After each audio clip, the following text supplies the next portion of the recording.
Well, first off, apologies for being late in bringing you my TBR or to be read pile, or perhaps even pile of possibilities. So I would say this is more of a to be read pile because some of the books have actually been read before I was able to get the video up. But I'll include them anyway. And also, I'm pretty committed to reading them. That's due to the fact that some of the books are HISTORATHON Q2 picks. So they will last over the course of the next 3 months. It's not set in stone in terms of that these will be the only books. If I add anything to it, for example, in May, then I'll include it in that pile. But I should perhaps give a greeting. Hello, everybody. Welcome back to my channel, Book Time with Elvis with me, Mark. And as I was saying, yes, it's HISTORATHON Q2. So I have picked out some books for that. And what we have so far for HISTORATHON Q2, I have two here on ebook. Let me just bring it up for you. If it recognizes my face, which it doesn't, because I've probably got my glasses on. First up will be Peter Sarris's Justinian, Emperor, Soldier, and Saint.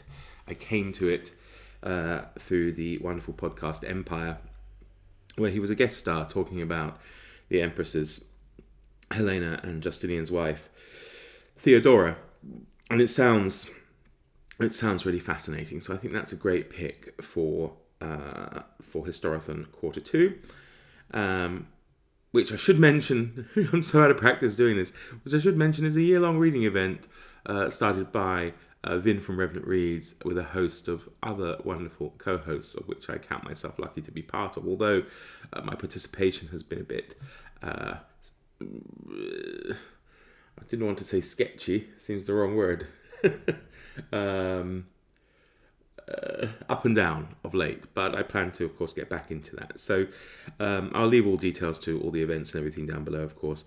So there's that one, and then sticking with Byzantium, I'm going to read, well, I've actually already started, the Alexiad by Anna Komnene, which is a biography of her father, the Emperor Alexis.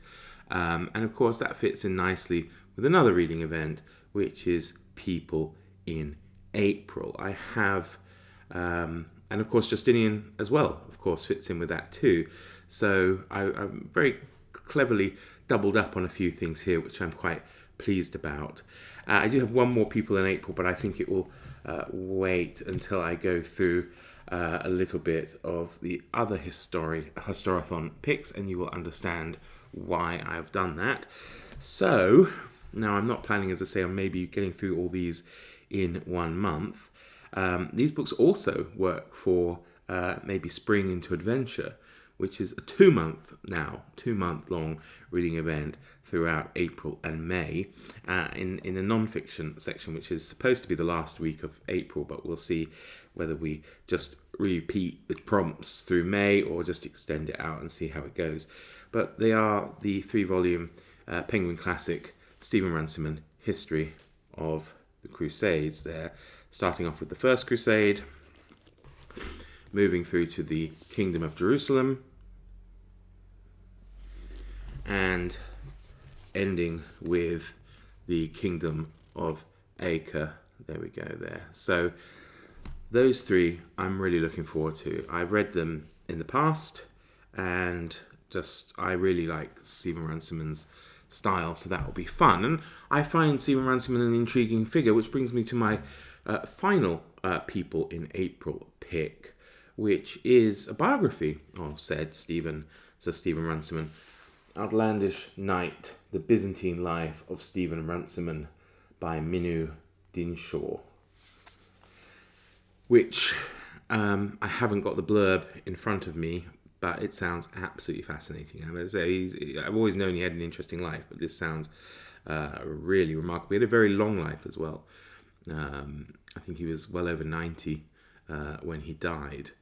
I think. Yeah, I'm pretty sure he was.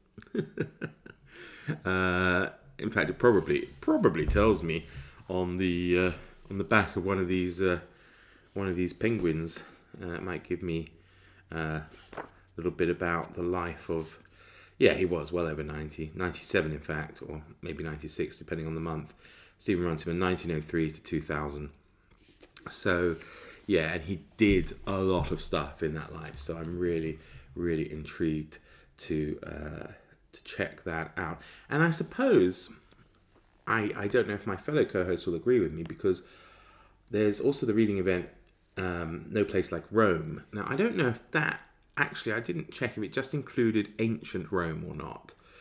Because, of course, the books that I've mentioned that include Byzantium could kind of fall under the Roman Empire. But having mentioned that, I do have a couple of books this month to continue with There's No Place Like Rome. I started this in Q1, HISTORATHON. Actually, last year I've just been dipping in and out of it, and they're great fun, very interesting, but it's hard sometimes to read these kind of books cover to cover completely, and it's Pliny the Younger's complete letters there in this Oxford World Classics edition.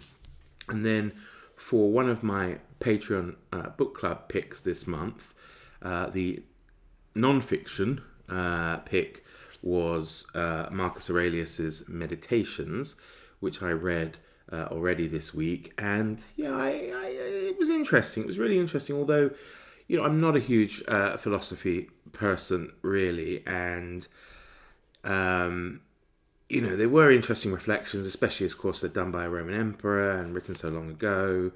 And it was, I guess, an interesting insight into him, but I'm not sure that it would become one of these kind of Bibles for me to live my life by. So, but I'm glad I read it. And then also for There's No Place Like Rome, but I don't think counts for people in April because it's a fictionalized version of the life of this person, in the vein, I suppose, of I, Claudius, is John Williams's Augustus, and I'm doing this as a buddy read with a good friend and subscriber, Sonia. So I'm looking forward to getting to that. And then, as I mentioned, Spring into Adventure kicked off this week, and we had prompts to read week 1 short form adventure, week 2 longer form adventure, and our group read pick, and then some alternative medium, be it a film, comic book, something like that, and then finally non-fiction. So I kicked off week 1 with reading Sir Arthur Conan Doyle's The Tragedy of the Korosko, which was great fun. I mean, I know a lot of people will be cringing, of course, at the language and some of the attitudes displayed in this book, but the story is great fun. It's just what you want. Boy's own adventure, a ripping yarn, and wonderful, wonderful read for me as well. And then I did read, I think it's The Secret of Khufu's Tomb by Talbot Mundy, which was also great fun as well, and a couple of other short stories by Mundy, by Harold Lamb, and by P.C. Wren as well. As the event is extending into next month, and not sure yet exactly if it's going to change anyway the form, I still have the big book of adventure stories that I'm looking forward to dipping in and out of as well throughout this month and next month. For my alternative medium in week 3, I will probably look at film, and I'm looking at, I think I'll watch The Man Who Would Be King. John Huston, is it? Yeah, I think. Starring Sean Connery and Michael Caine from the 70s. Can't remember the date exactly, but I haven't seen it for years, and it's a wonderful adventure story, and it's a great film, so I'm going to watch that in week 3. But sticking with the alternate form, I will also be reading a graphic novel for my non-fiction adventure pick, which is this one here, Moonbound, Apollo 2 and the Dream of Spaceflight by Jonathan Fetter-Vorm. And I first heard about this through Steve Donohue's channel, where he mentioned it and how good it was. And then when I raised money for the school library, a couple of people also suggested I get it, and I did. And it was in the library until I borrowed it for Spring into Adventure. See, I just can't get it right. But I'm really looking forward to it. It looks fantastic. I mean, the illustrations and things, of course, are great, and it seems to be really like a history of, with Kepler and history of, I guess, the Apollo 11 mission, of course, and everything that led up to that being possible by the looks of it. So it says on the back here, on a summer night in 1969, two men climbed down a ladder onto a sea of dust at the edge of an ancient dream. When Neil Armstrong and Buzz Aldrin first set foot on lunar soil, the moon ceased to be a place of mystery and myth. It became a destination. Now, on the 50th anniversary of that journey, Moonbound tells the monumental story of the moon and the men who went there first. With vibrant images and meticulous attention to detail, Jonathan Fettervorm conjures the long history of the visionary stargazers, builders and adventurers who sent Apollo 11 on its legendary voyage. From the wisdom of the Babylonians to the intrigues of the Cold War, from the otherworldly discoveries of Galileo to the dark legacy of Nazi atrocities, from the exhilarating trajectories of astronauts recounted in their own words to the unsung brilliance of engineers working behind the scenes, Moonbound captures the grand arc of the space age in a graphic history of unprecedented scope and profound lyricism. So it does sound rather good indeed. And finally, we come to the Spring into Adventure group read pick. I should have mentioned as well, actually, that the Tragedy of the Korosko by Arthur Conan Doyle was the fiction book pick for my Patreon club, which I read in a day, but hey ho. And the group read for Spring into Adventure is, you'll have to forgive a little bit of nipple, so I'm giving you a warning here, is the wonderful She by Sir Henry Rider Haggard in this Penguin Classics edition, but I think people are reading Oxford World Classics, other ones as well. So it shouldn't make any difference. I think the content, of course, will be the same.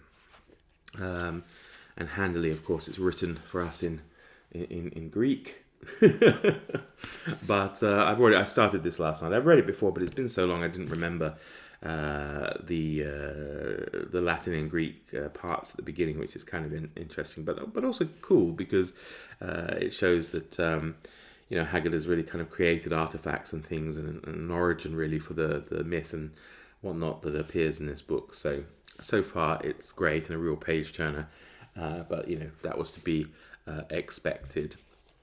So there we have it. That's my TBR for April and Q2 of Historathon, and maybe part of May as well, of course, with some of the other things with regards to Spring into Adventure. I do hope I haven't forgotten anything.